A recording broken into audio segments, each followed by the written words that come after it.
Minutos, soy Juan Camilo Maldonado, bienvenidos a las noticias. Colombia afronta un grave retroceso en su situación de orden público y volviendo a las peores épocas de la violencia del país, regresan los casos de fosas comunes. Les tenemos nuevos detalles de la masacre de 8 personas en el departamento del Guaviare.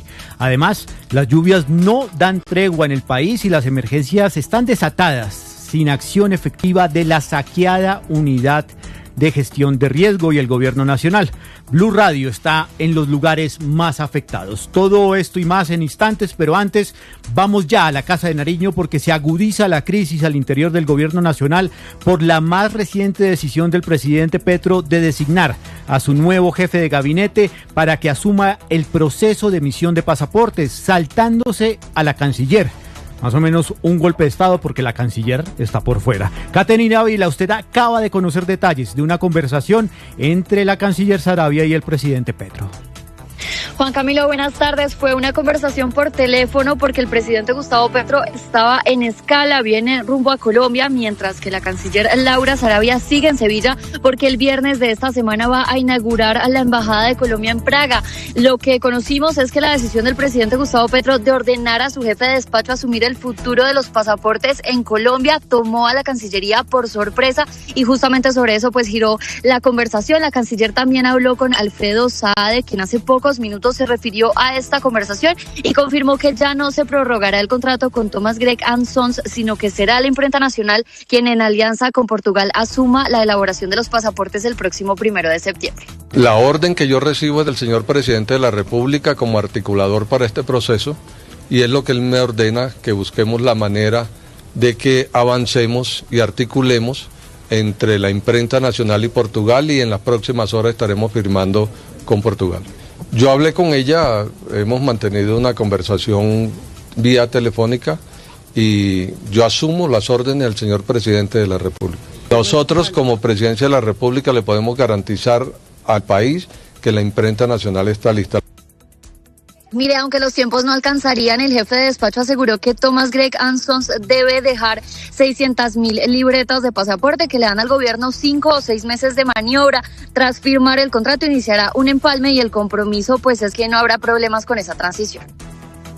Catherine, ¿cuándo vuelve el presidente y la canciller a Colombia? El presidente Gustavo Petro aterrizaría en Colombia hoy, pero se volvería a ir el fin de semana a Brasil, a una cumbre de los BRICS. La canciller pues se va a quedar en Europa porque va a inaugurar pues esta embajada en Praga. O sea, ¿no habría por el momento una reunión Saade-Saravia en lo que resta de la semana? No, señor, presencial no, pero sí han mantenido contactos. Laura Saravia llamó a Alfredo Saade, tuvieron una conversación y el presidente Gustavo Petro pues aprovechó la escala también para hablar de esa decisión.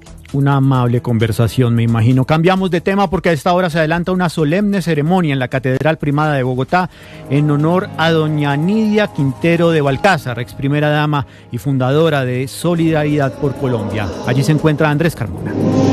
Juan Camilo, muy buenas tardes. A esta hora avanza esta Eucaristía, las exequias de doña Nidia Quintero Turbay de Balcázar, ex primera dama de la nación, ex esposa del expresidente Julio César Turbay Ayala y también una mujer reconocida por su fundación, Solidaridad por Colombia. Hacia las 12 del día, el féretro con los restos mortales de la ex primera dama llegaron aquí a la Catedral Primada para esta ceremonia presidida por el primado de Colombia, Monseñor Luis José Rueda Padricio, quien en el Evangelio de la parábola del Buen Samaritano recordó las virtudes de doña Nidia. Escuchemos. Permítanme que lo diga, queridos hermanos y hermanas, estos 3 verbos, ver, compadecerse y acercarse, lo vivió la señora Nidia Quintero, hija de Jorge Quintero y de Adalí Turbay. Ella aprendió a conjugar estos verbos con su misión, con su tiempo, con su sabiduría y con su fe. Que el ver con amor, el compadecerse y acercarse al sufrimiento de otros la lleve a ella al cielo. La ceremonia fue precedida por un homenaje en el Capitolio Nacional, en el Salón Elíptico, donde los presidentes Efraín Cepeda y Jaime Raúl Salamanca hicieron entrega de la moción de duelo. Esta ceremonia, por supuesto, está acompañada por varios dirigentes políticos, el alcalde mayor Carlos Fernando Galán, los expresidentes Ernesto Samper e Iván Duque. Juan Camilo. Gracias, Andrés. Cambiamos de tema. Por una grave omisión médica y falta de información sobre un cáncer tras una cirugía de vesícula, la Corte Constitucional lanzó una advertencia contundente a las IPS. Nos cuenta más Sergio Barbosa. Hola, buenas tardes. La Corte Constitucional hizo un llamado a las instituciones prestadoras de servicios de salud y a los médicos para que cumplan de manera rigurosa con su deber de informar clara y oportunamente los resultados de los exámenes clínicos a los pacientes, especialmente cuando estos revelen enfermedades graves como el cáncer. La tutela que llegó a la Corte señaló que una IPS y una EPS no informaron el diagnóstico de cáncer a un paciente que había sido operado para extraerle la vesícula biliar. La familia del paciente solo conoció el resultado del estudio patológico 7 meses después, cuando el paciente fue internado de urgencia en otro hospital, falleciendo pocos días después sin haber recibido un tratamiento adecuado. La Corte Constitucional es clara en señalar que los deberes de diagnóstico e información adquieren una dimensión reforzada, lo que quiere decir que son más importantes, pues de ellos depende que los pacientes puedan acceder a tratamientos que les permitan vivir con dignidad y evitar sufrimientos innecesarios. Mucha atención porque acaban de condenar al Estado colombiano por los perjuicios ocasionados a las víctimas de la avalancha de Mocoa en el año 2017. Juan Esteban Quintero. Juan Camilo, es una sentencia del Tribunal Administrativo de Cundinamarca que concluyó que hubo una falla en el cumplimiento de los deberes constitucionales y legales de diferentes entidades que hizo que llegáramos a la tragedia que dejó más de 700 personas fallecidas, barrios enteros desaparecidos y daños incalculables en viviendas, infraestructura y medios de subsistencia. Entre las entidades que estarían vinculadas en este caso está el DAPRE, el IDEA, pero también el Servicio Geológico Colombiano. Este fallo también resalta, Juan Camilo, que pese a que distintas entidades contaban con estudios que advertían sobre los riesgos en las cuencas hídricas en Mocoa, no se adoptaron las medidas preventivas necesarias. ¿Esto en qué se traduce, Juan Camilo? Pues en millonarias indemnizaciones a esas familias por la tragedia de Mocoa. Y vamos a esta hora a Santander porque refuerzan la seguridad en el área metropolitana de Bucaramanga. Esto por cuenta de amenazas del Clan del Golfo. Javier Rodríguez. En las zonas comerciales de Bucaramanga, Piedecuesta, Florida Blanca y Girón, las autoridades reforzaron los operativos de seguridad tras las amenazas que vienen sufriendo los comerciantes de grupos armados ilegales como el Clan del Golfo. Por eso el gobernador de Santander, Juvenal Díaz, pidió más control. No vamos a permitir que los grupos armados organizados vengan a dañar la tranquilidad en el interior de Santander. Nosotros tenemos 61 municipios sin homicidios. Según la policía, la banda La Cordillera se alió con el Clan del Golfo para amenazar a comerciantes en Santander. Y en Cali bajan los homicidios, Hugo Mario Palomar. Juan Camilo, después de un consejo de seguridad se reveló que en junio de este año en Cali se registraron 63 homicidios, es decir, 12 casos menos que en junio del año pasado. Según el alcalde Alejandro Eres, se rompió la tendencia de los primeros meses de este año a pesar de los ataques terroristas que sacudieron la ciudad. Destacó la efectividad de los operativos del bloque de búsqueda. Y en los últimos días, en 3 operativos, hemos logrado 6 capturas de delincuentes que estaban implicados en estos ataques. Y de igual manera, seguimos trabajando con contundencia, tanto con la policía de aquí de la Metropolitana de Cali, pero también aprovechando las capacidades del bloque de búsqueda. Dice el alcalde Eder que este año también bajaron las cifras de hurto a personas y hurto a vehículos en Cali. En el Caribe colombiano capturan a uno de los principales sicarios de la región, Ingel de la Rosa.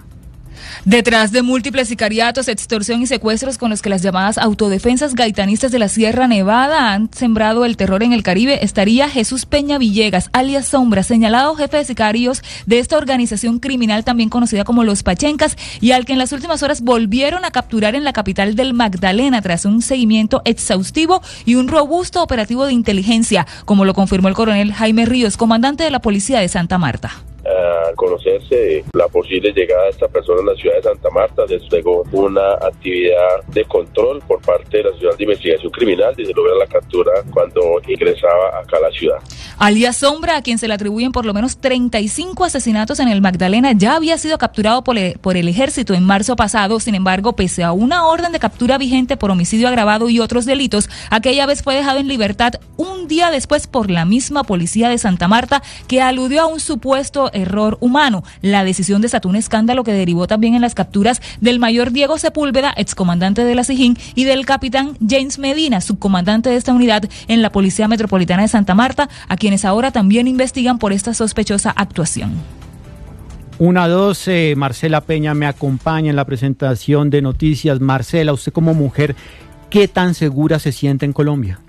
No mucho, le confieso que a veces uno coge transporte público y le manda la rutica a alguien de confianza como por si las moscas. Pues mire, más adelante le voy a contar a usted y a todos los oyentes el panorama, el mapa del aumento de los feminicidios en el país. Tenga en cuenta eso porque la situación está grave. Están aumentando los feminicidios en Colombia. Todo esto y más adelante. Antes, el panorama en el mundo. César Moreno. Hola, muy buenas tardes. El presidente de los Estados Unidos anunció que Israel aceptó los términos de una propuesta de alto al fuego de 60 días en Gaza e instó al grupo terrorista Hamas a que se acoja a esas condiciones. Pero ni el gobierno de Israel ni Hamas se han pronunciado oficialmente al respecto. Lo único que se ha sabido es que el ministro de Exteriores israelí, Gideon Saar, aseguró que existe una gran mayoría en el gobierno y en la población a favor del plan para liberar a los rehenes en manos de Hamas allí en la franja. Pero el más contundente fue el primer ministro israelí Benjamín Netanyahu. Prometió eliminar, desaparecer a Hamas, diciendo: